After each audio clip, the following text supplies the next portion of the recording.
சரி, இப்போ நம்ம ஒரு சின்ன ஒரு கேம் விளையாட போறோம். ஓகேவா? இந்த கேமோட ரூல்ஸ் ஃபர்ஸ்ட் நான் சொல்லிடுறேன். கவனமா கேளுங்க. கேமோட ரூல்ஸ் சொல்ல போறேன். என்கிட்ட ஒரு 4-5 சீட் இருக்கு. சரிங்களா? சீட்னா ஒரு ரெஃபரன்ஸோட ஒரு பர்சனல் சீட் என்கிட்ட இருக்கு. நான் வந்து அந்த இடத்துல வைப்பேன். பாய்ஸ்ல ஒருத்தர், கேர்ள்ஸ்ல ஒருத்தர் நீங்க எடுத்துட்டு போய் உங்க டீம் இருக்கிறவங்க நீங்க என்ன பண்ண போறீங்கன்னா அந்த சீட்டை ஓபன் பண்ணி படிச்சு நல்லா கேட்கணும். பைபிள்ல இருக்கிற வசனம் தான் நீங்க வாசிக்க போறீங்க. அந்த வசனத்துல ஒரு சில நம்பர்கள் இருக்கும். எத்தனை இருக்கும்? ஒரு சில, புரியுதா நான் சொல்றது? ஒரு சில நம்பர் இருக்கும். அந்த நம்பர் எத்தனைங்கிறது நீங்க கண்டுபிடிச்சு அத்தனை நம்பர் பிரகாரம் எத்தனை பேர், அதாவது இப்போ ஒரு எக்ஸாம்பிள் சொல்றாங்க 5 இருக்கு. நீங்க அந்த வசனத்துல 5 இருக்கு. நீங்க மொத்தமா கேர்ள்ஸும் சரி பாய்ஸும் சரி உங்க டீம்ல நீங்க 5 பேர் டக்குன்னு எதிர்த்தீங்க. 6 பேர் எதிர்த்தீங்கன்னா நீங்க அவுட். நீங்க வந்து 4 பேர் எதிர்த்தீங்கன்னா அவுட். 5னா 5 பேர் தான் நிக்கணும். ஒருவேளை 12 இருந்தா 12 பேர் தான் நிக்கணும். 1 இருந்தா ஒருத்தர் தான் நிக்கணும். இது யார் கரெக்டா பண்றீங்க? வாலண்டியரா ஜாபிஸ்னாவோ அறுபது இருக்கிறாங்க பாக்குறதுக்கு கொஞ்சம் முன்னாடி வந்துருங்க. நான் உங்களுக்கு ஒரு சில சீட்டிங் நான் கொடுப்பேன். உங்க டீம்ல இருந்து ஒருத்தர் நீங்க அனுப்பி என்ன பண்ண போறீங்க? டக்குன்னு எடுத்து பைபிளை ஓபன் பண்ணி அந்த ரெஃபரன்ஸை வாசிச்சு அந்த வாசிச்ச நம்பர், அந்த வாசிச்ச ரெஃபரன்ஸ்ல என்ன நம்பர் இருக்குதோ அதை கரெக்டா என்ன பண்ண போறீங்க? உங்க டீமை உங்க டீம் கிட்ட சொல்லி நீங்க எதிர்த்து நிக்க போறீங்க. ஓகேவா? செக் பண்ணிடலாமா? ஒரு ட்ரையல் பார்த்தலாமா? பைபிள் நீங்க யூஸ் பண்ணிக்கலாம். இது பைபிள் யூஸ் பண்ணிக்கலாம். நீங்க மொபைல் யூஸ் பண்ணுவது இல்ல, பைபிள் யூஸ் பண்ணிக்கங்க. எடுத்துக்கோங்க. ஆளுக்கு எல்லாரும் நீங்க பைபிள் எடுத்து கையில வச்சுக்கோங்க. ஏன்னா நீங்க பைபிள் வாசகத்தை தான் வாசிக்க போறீங்க. பின்னாடி இருக்கிற நம்ம ஆடியன்ஸ் சொல்லக்கூடிய பெரியவரையும் ஹெல்ப் பண்ணக்கூடாது. சின்ன பசங்க அவங்க தான் விளையாட போறாங்க. நீங்க வாசிச்சுட்டு ஆர்வத்துல சொல்லக்கூடாது. இவங்களே விளையாட போறாங்க. எப்படி விளையாடுறாங்கன்னு நம்ம பார்க்க போறோம். சரிங்களா? சரி, இப்போ வந்து நம்ம ஃபர்ஸ்ட் கேம் வந்து ஒரு ட்ரையல். இப்போ ஃபர்ஸ்ட் கேம் ஒரு ட்ரையல் பார்க்க போறோம். கேம் முடிஞ்சா என்கிட்ட 2 சீட் இருக்கு. இந்த 2 சீட்டுமே உங்க கைக்கு வரும். அதாவது உங்க டீமுக்கு வரும். ஓபன் பண்ணி நீங்க பாருங்க. நீங்க வாசிக்கிற சவுண்ட் பக்கத்துல பசங்க கேட்டு அந்த நம்பர் தெரிஞ்சு அவங்க எதிர்ச்சிட்டாங்கன்னா அவங்க வின் ஆயிடுவாங்க. அதே மாதிரி நீங்க வாசிக்கிற அந்த வசனத்தை கேட்டு சவுண்ட் கேட்டு ஏழுதா அப்படின்னு அவங்க எதிர்ச்சிருவாங்க 7 பேர். இல்ல 2 அவங்க 2 பேர் எதிர்ச்சிருவாங்க. அப்படி எதிர்த்தாலும் அவங்க ஜெயிச்சிருவாங்க. ஓகேவா? இப்போ இது ஒரு ட்ரையல். இது ஒரு ட்ரையல். அக்கா கிட்ட ஒரு சீட் கொடுக்குறேன். நீங்க அக்கா கிட்ட அண்ணா கிட்ட நடுவில் கொடுத்துருங்க. அவங்க வாசிக்கட்டும். Ready? Your time starts now. கொடுத்துருங்க. ஓபன் பண்ணி வாசிக்க. டக்குனு நீங்களா வாசிச்சா டக்குனு எல்லாம் தெரியுங்க. அந்த வசனத்தை வாசிங்க. பைபிள் சொல்ற வசனத்தை வாசிங்க. அந்த சீட்டை வாசிக்க யார் வாசிக்கணும்?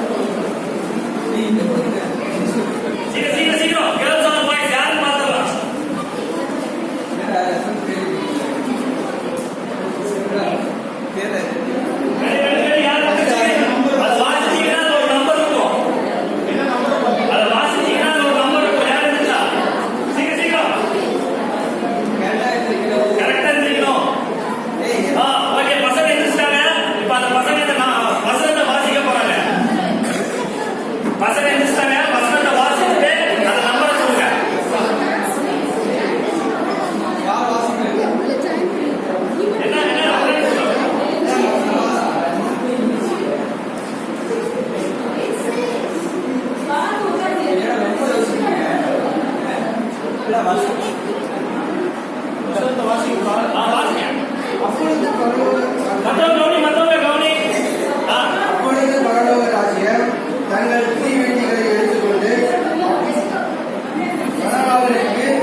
சீட்டை வாங்கி, ஆமா சீட்டை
கையிலே பிடித்து கொண்டு அந்த பெலிஸ்தன்